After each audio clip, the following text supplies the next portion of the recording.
Esta película, que de seguro tocará el corazón de la gente, podrá verse en el cine el próximo 18 de agosto. Ese día Paraguay conocerá una historia conmovedora, una historia que ya se está conociendo en el mundo a través de los festivales de cine y que despertó la admiración a nivel internacional. Se trata de la película de la Orquesta de Cateura. El mundo les entregó basura y ellos se encargaron de devolverle música a través de estos instrumentos reciclados que aprendieron a ejecutar en una de las zonas más humildes del país, bajo la dirección del profesor Fabio Chávez. ¿Entienden? Bueno, entonces tienen que atender.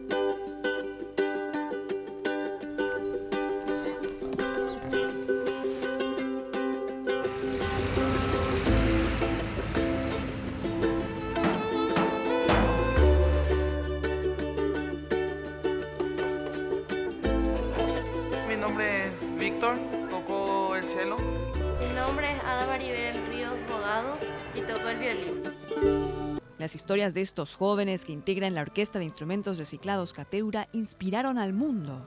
Destacan y valoran el esfuerzo, talento, pasión y ganas de superación que tienen.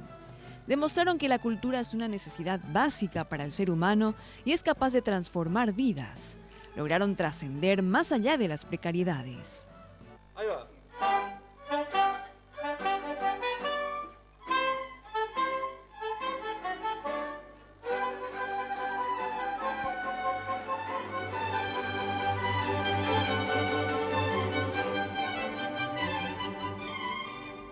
El público será testigo de una película impactante al mostrar todo lo que han logrado estos niños, niñas y jóvenes de Cateura que tocaron junto a Megadeth y Metallica, frente a la reina Sofía de España y la reina de Holanda. El Papa Francisco viajaron al Medio Oriente, Japón, Noruega y a otros países del mundo. El estreno de la película será el 18 de agosto en los Cines del Sol. They actually made all of the instruments out of trash. Look at this. That's a fork, people.